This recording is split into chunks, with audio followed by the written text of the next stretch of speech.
साल 2014 की बात है, जब हम सब ने अपने सपनों के साथ इंजीनियरिंग कॉलेज का सफर शुरू किया।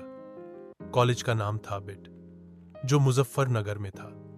वहीं से शुरू हुई एक यारी की कहानी, जिसमें दोस्ती थी, मस्ती थी और यादें थीं जो कभी नहीं भूलती। हमारे ग्रुप में शुरुआत में 4 लोग थे। मैं, कसीम, शहजाद, अनीस और हमारे सीनियर इमरान सर। मैं और शहजाद सीएसआई ब्रांच में थे। नीस मैकेनिकल में और इमरान सर सिविल के छात्र थे, दूसरे वर्ष में। पूरा पहला साल हमने कॉलेज छात्रावास में बिताया, जहां दोस्ती और मस्ती ने एक नई पहचान ली।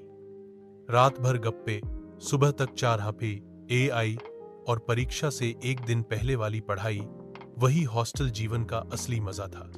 फिर जब दूसरा साल आया तो हमने हॉस्टल छोड़ दिया और एक नया कमरा लिया, जिसका नाम रखा गया सड्डा अड्डा।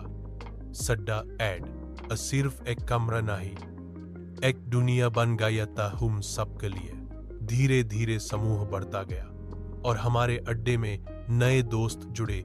सलीम, अरशद, अनस, जिसे हम मास्टर साहब कहते थे, मोहसिन और रियाज भाई, जो पड़ोस के कमरे में रहते थे।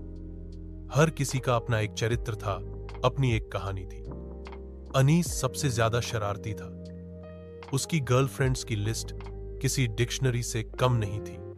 हर हफ्ते एक न आई लव स्टोरी शुरू होती थी और जंगल में उसकी आउटिंग फेमस थी। एक बार उसने बोला कि घर गया हूं और जंगल में काम कर रहा हूं, पर असली काम था जंगल में गर्लफ्रेंड के साथ रोमांस करना। जब मैं और शहजाद वापस आए और उसे कॉल किया, तब पता चला वो तो जंगल में लव लाइफ एंजॉय कर रहा था। लेकिन जब कभी अनीस किसी मुसीबत में फंस जाता तो उसका सेवियर बनता था सलीम। सलीम हमारे ग्रुप का मैनेजर था। हर किसी की टेंशन उसकी जिम्मेदारी थी।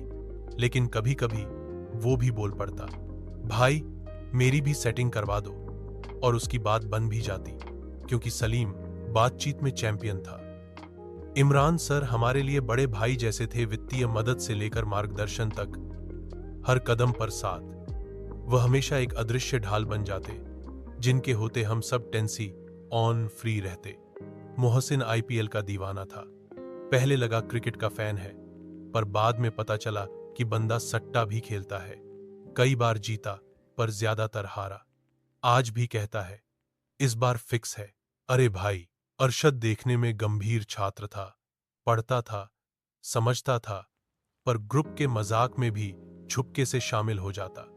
उसके चेहरे पर एक मासूमियत थी, लेकिन उसके अंदर भी एक छुपा चेहरे कॉमेडियन था। मास्टर साहब यानी अनस चतुर और चालाक था। वो बंदा हर किसी को हंसाता था, ग्रुप का एंटरटेनर। जब कभी एटमॉस्फेयर डल होता, मास्टर साहब की एक लाइन सबको चीयर अप कर देती। रिया, अज भाई हमारे ग्रुप में औपचारिक रूप से नहीं थे, पर उनका होना ही ग्रुप का एक अभिन्न अंग था। वो पड़ोस वाले भाई थे, जो कभी चाय पिलाते, कभी डांट देते, लेकिन हमेशा साथ रहते। कॉलेज लाइफ के वो दिन अब सिर्फ यादों में हैं, लेकिन उनमें जो हंसी, पागलपन और बंधन था, वो जिंदगी भर के लिए काफी है।